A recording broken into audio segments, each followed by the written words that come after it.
Hello and welcome to the first official episode of From Here to Eternia, the great pop culture debates review show of the He-Man and the Masters of the Universe Revelation reboot on Netflix. The first 5 episodes have just dropped, and we are here to discuss everything that happened, shocking the fanboys of the internet. I am your host, Eric Rezsnyak. I put the fabulous and fabulous secret powers, and I'm joined by my master debaters of the universe, Bob Erlenback and Jim Czadzeck. Hi, boys. Hello. Hello. Hello. So for this episode, we're going to go over our thoughts on the first 2 episodes of Revelation. A lot happens in those episodes. Then make sure to join us for our second episode, in which we'll be talking about the final 3 episodes of the first chunk. And I just want to make this very, very clear. Spoilers ahoy. Spoilers. If you have not watched them yet and you want to watch them, do not watch them now. I'm talking He-Man as Prince Adam level spoilers. So this is your chance to bow out like Cringer, because we are moving on, getting straight to the content. So we open the series with a massive battle for Castle Grayskull. Skeletor and his evil army are descending to get, as usual, the secrets of Grayskull, which he's been going after since 1984. Everything is going smoothly until Skeletor kills Mossman, essentially, right? Bob, your fave. Yes.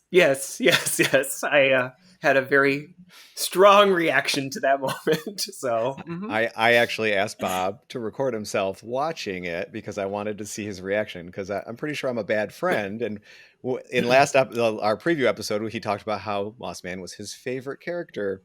And then when Mossman burst into flames, I started laughing out loud. And my wife was like, "Why are you laughing?" Well, I started laughing out loud because it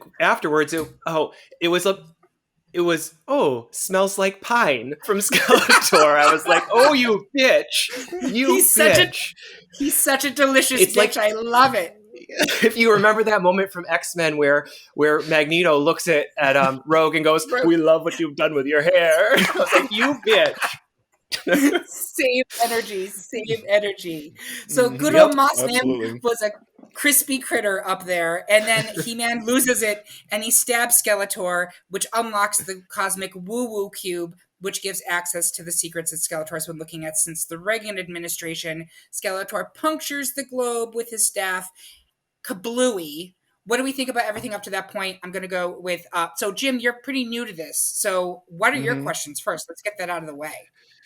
Well, I liked that, even though I kind of knew everything, I liked that at the very beginning it did like a little recap of the previous series with like a little different art. I thought that was kind of nice for someone jumping into this show with very little understanding. It kind of gave you just the bare minimum of what you need to know. And then, there's after this big battle, there's a lot more exposition, I think, and, setting up the show, but definitely it got, going really fast. The comedy seemed on par. The characters seemed pretty much what I remember, which is, again, kind of more vague. I was wondering a little bit about, like, Skeletor, like, has this plan, and he's like, I've always wanted to do this one thing, but now I know I need to do this other thing. Like, how much of that is just out of the blue, and how much of that is actually from the old show? Because it seemed like how did he learn this suddenly, and now he's got a whole new goal? Yeah, I don't know if I truly know the answer to that. Like, it's famous. Skeletor has had one objective for 100+ episodes of a series.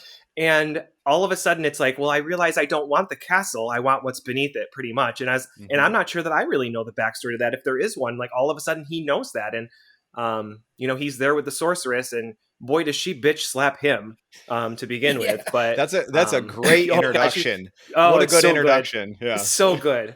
And to know that that's Mark Hamill behind the voice doing that, and then she totally just like slaps him down. Oh, so good. I just a sidebar quick. What they did with her and her powers is exactly what I needed. I'm like, oh, good. Sorceress is a tough fucking bitch, right? Like, so anyway, but I was like, I would love to hear what you know or what you have for that, Eric.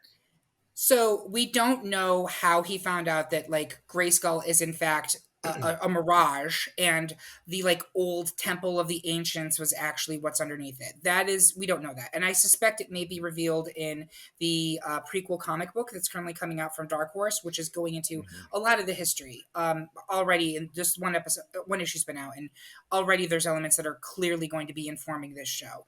I will say that Skeletor has not always just wanted Grayskull. He has specifically wanted the secrets of Castle Grayskull. So this is actually isn't that much of a departure. It's just it's really more putting a specificity to what those secrets are instead of just this vague concept of the secrets of Grayskull. Regarding the sorceress, it was good, as Bob mentioned. In the cartoon, her power levels fluctuated wildly from episode to episode. It is canon that in Grayskull, she is significantly more powerful than outside of Grayskull, but she was never operating on the level that she was operating here. Those crystals that were on the turrets, that was totally new. We never saw anything like that. But yeah, I thought that how he got the information specifically that Grayskull was not Grayskull, but in fact a mirage for something else, we don't know that yet.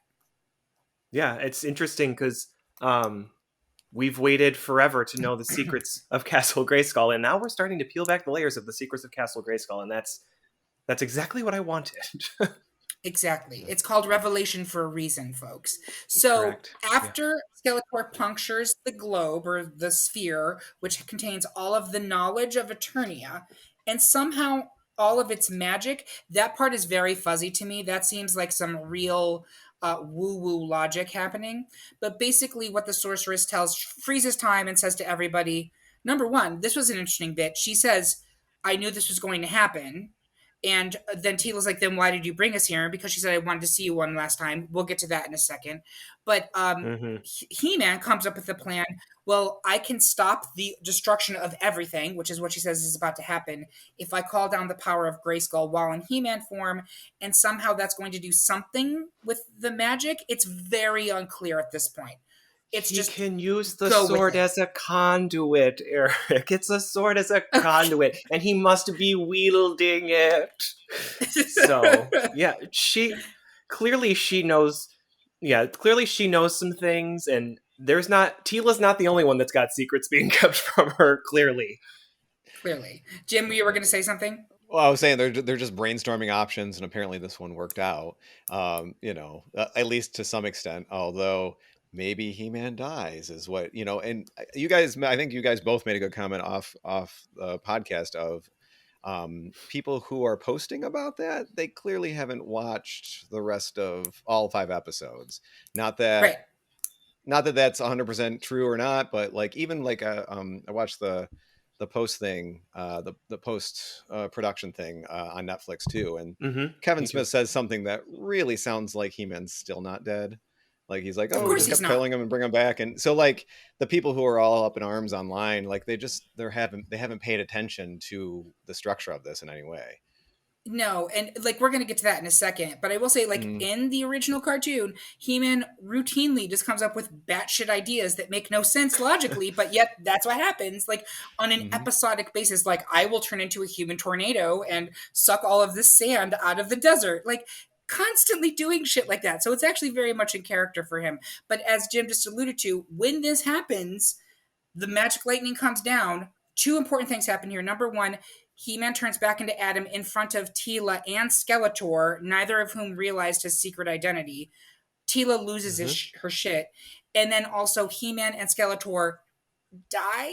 It does actually seem like at that point they are killed. It seems like they're vaporized because then we see them later on in the afterlife. But He-Man gets killed, and the Sword of Power is split into 2. Now, this is a really interesting canonical point because Bob, as a child, was lucky enough to have the Castle Grayskull playset. I was not, because I was poor and evil, so I only had Snake Mountain. But Bob, in the original Castle Grayskull playset, what do they say about the Power Sword? You needed to have both halves of the sword to possess the secrets of Grayskull, to possess power over Grayskull. That is very much from the action figure lore, right? Like, there was only Castle Grayskull in the beginning for you to take home. So Skeletor had one half, and I believe he had one half, and then He-Man would have the other, and only together would those swords truly hold power over Grayskull. So that's really what has kind of happened here, or what appears to have happened here in the first episode, is we've now split the sword and they're somewhere. And it appears as though getting those back together is probably going to be a good idea if we want to restore anything that's just happened. Correct, because magic in Eternia, once the sword is now gone, it's basically drying up, and one half of the sword goes to basically Eternian hell, which is called not the Netherrealm, Subternia. Subternia, Mhm. and then the other Yep. one is to basically Eternian heaven, which is called Preternia. We'll get to that in a second.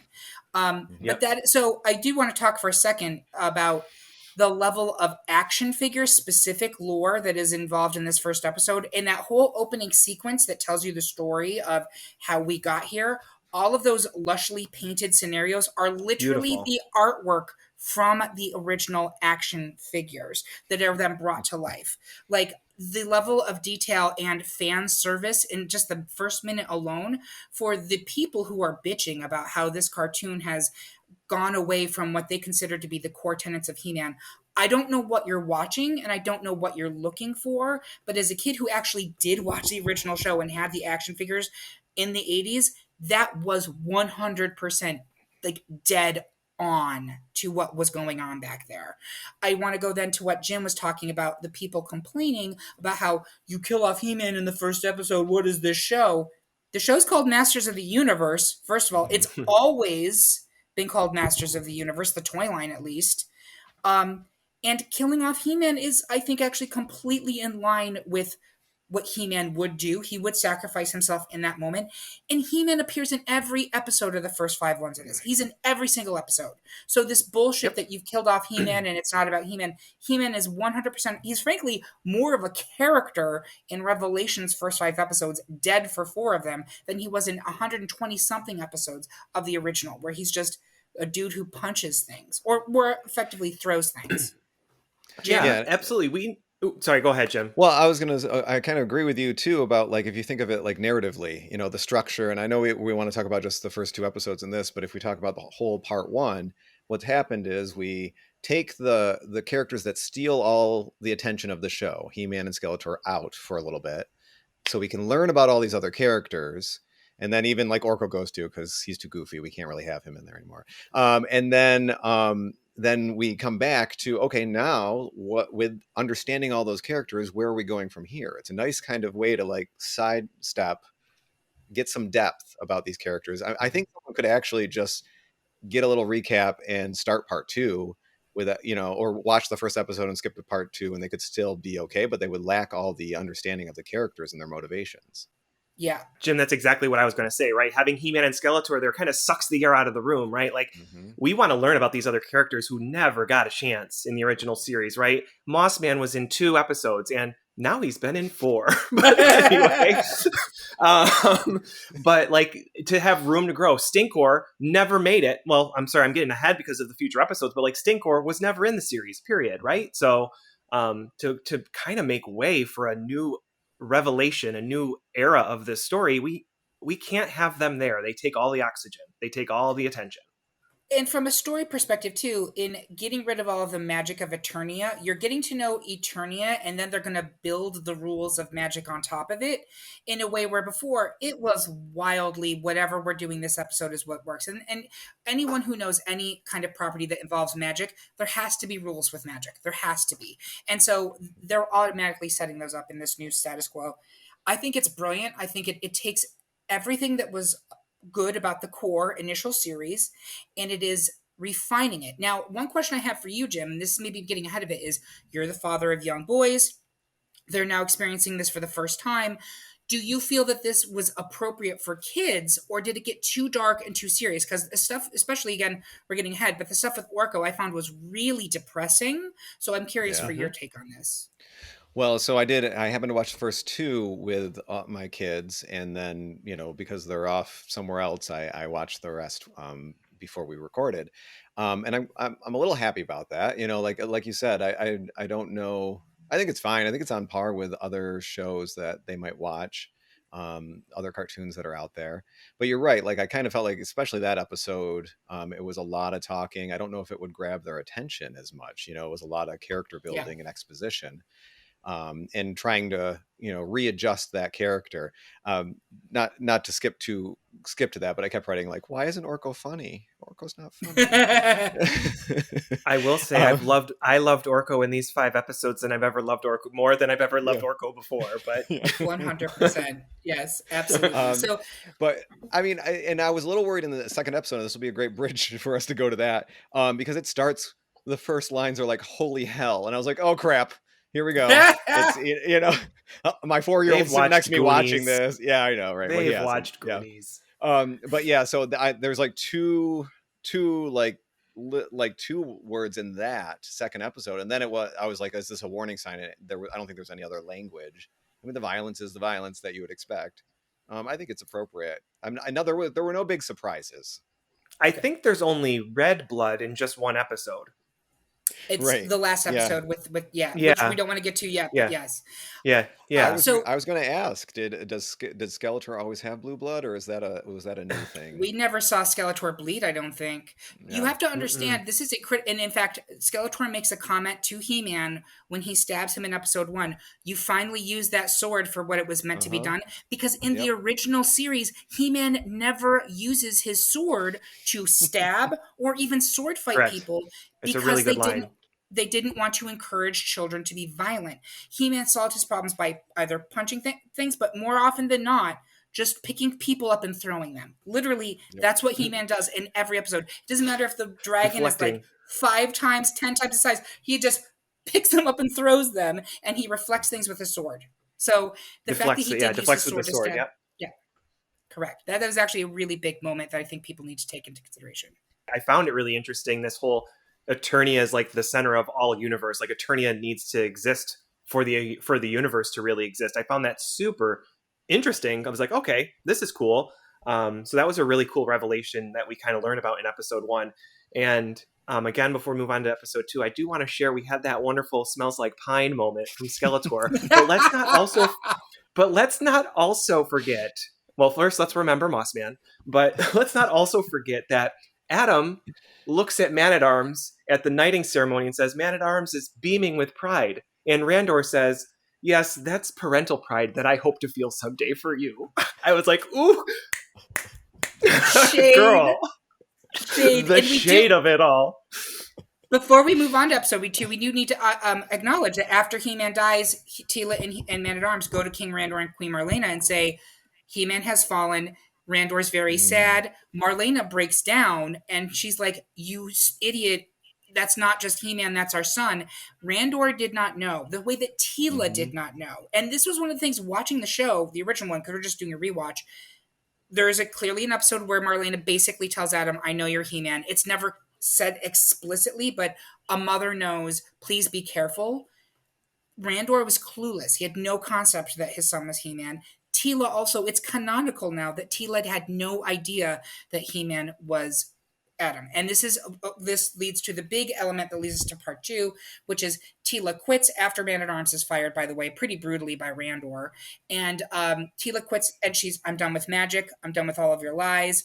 I'm out. And then we go into the future. It seems like a few years. Does that seem correct? A few years in the future? I don't think it gives a date. I think so. Yeah, at least a year. She's established her life outside of what she was doing before.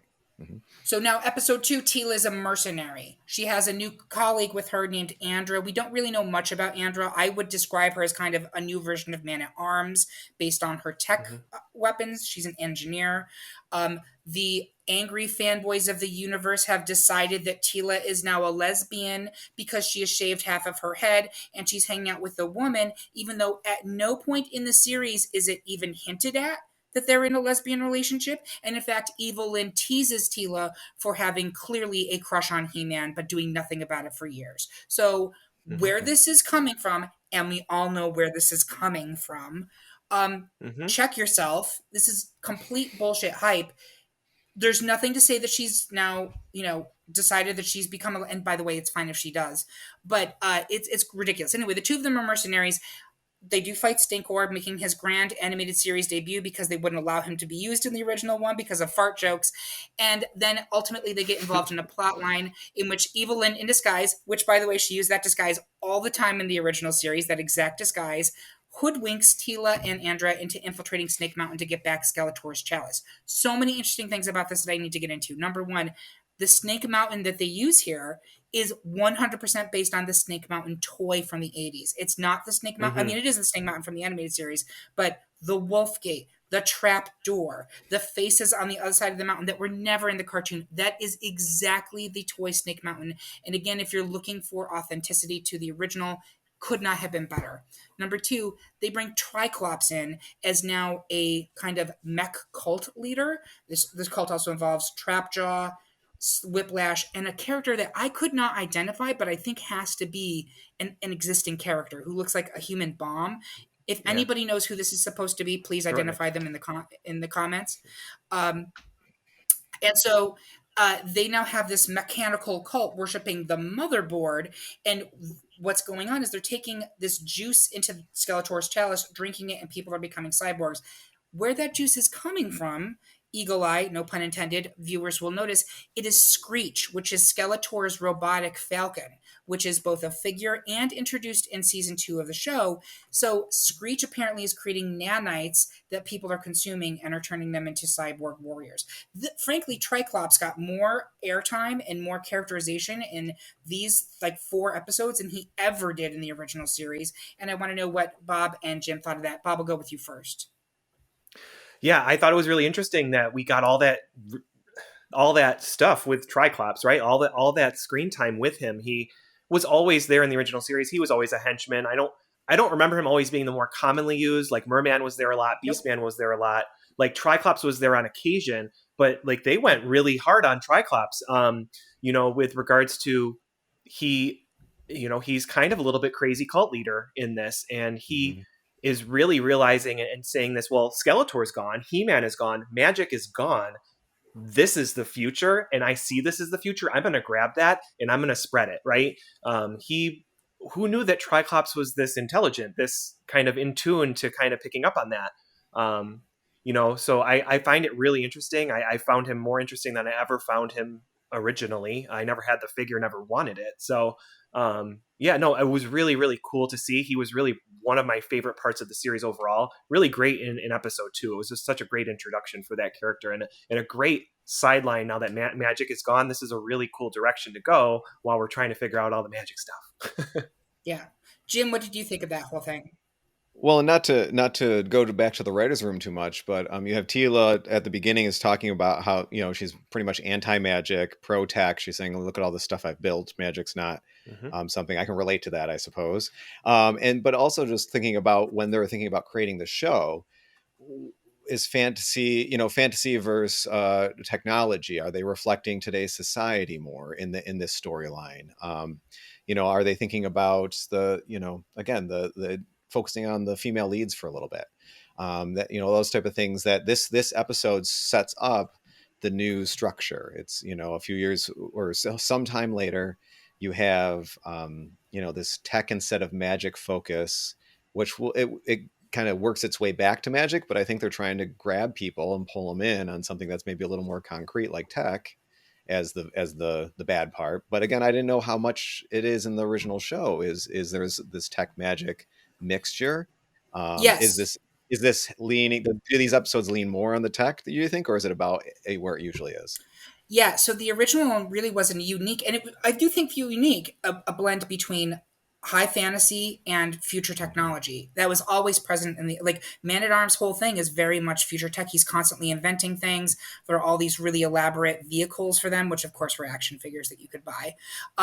The show is really reorienting that, and it's not the two of them married, it's the two of them kind of in opposition to one another, which I think is such an interesting idea, because that's one of the things that defined He-Man, I think, from other properties was, you had a lot of fantasy stuff in the 80s. It was very popular. You also had a lot of high-tech stuff. You've got Transformers, etc.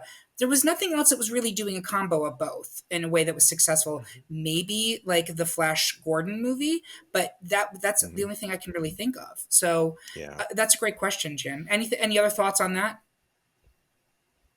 Yeah, no, I mean, there was like that.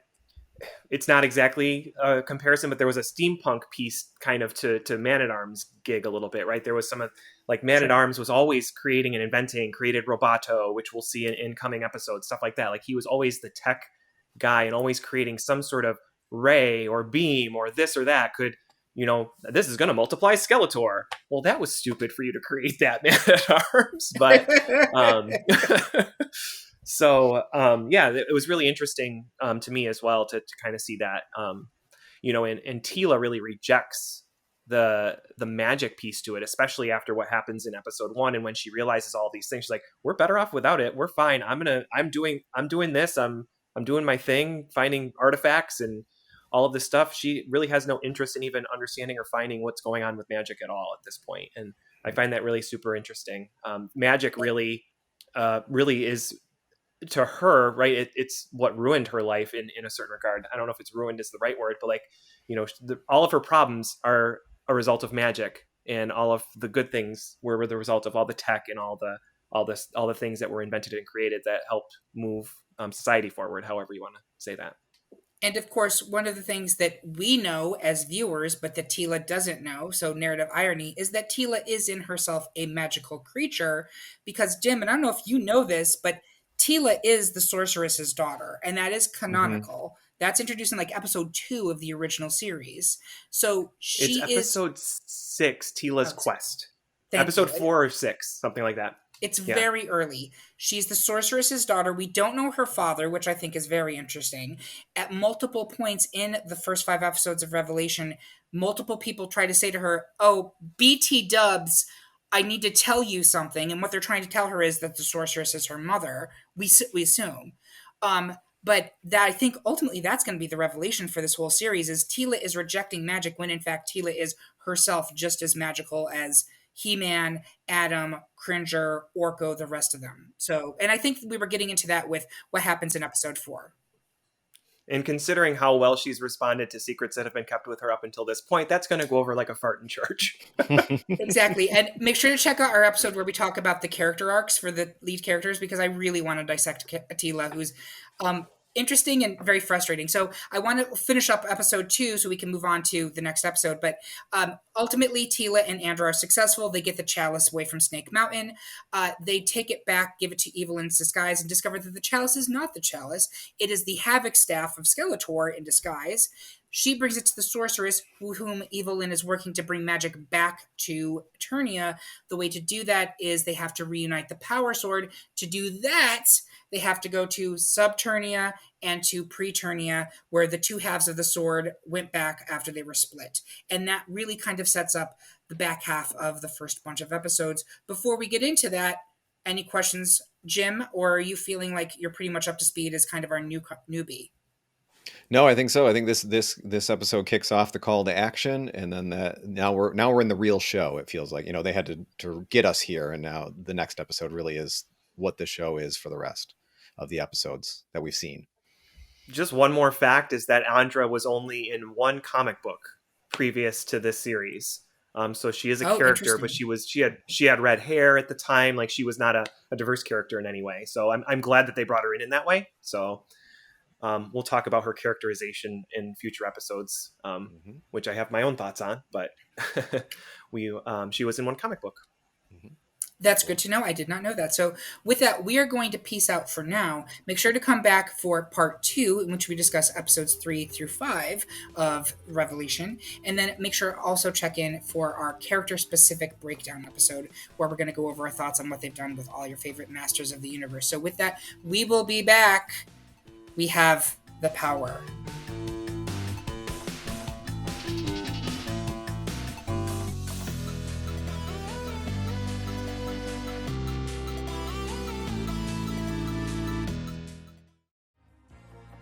This episode of From Here to Eternia includes spoilers, and that's okay. Spoilers are a term for when uptight people get unbelievably bent out of shape to learn plot points of a story.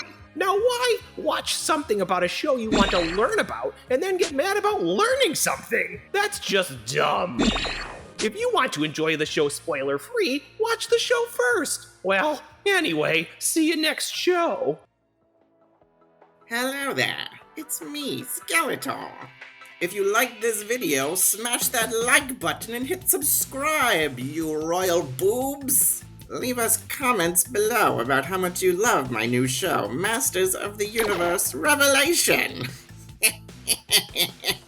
Just don't be evil. That's my department. Don't forget to follow all our social media and subscribe to the Great Pop Culture Debate wherever you get your podcasts. Do it now, or I will send you to the dungeon, you fools.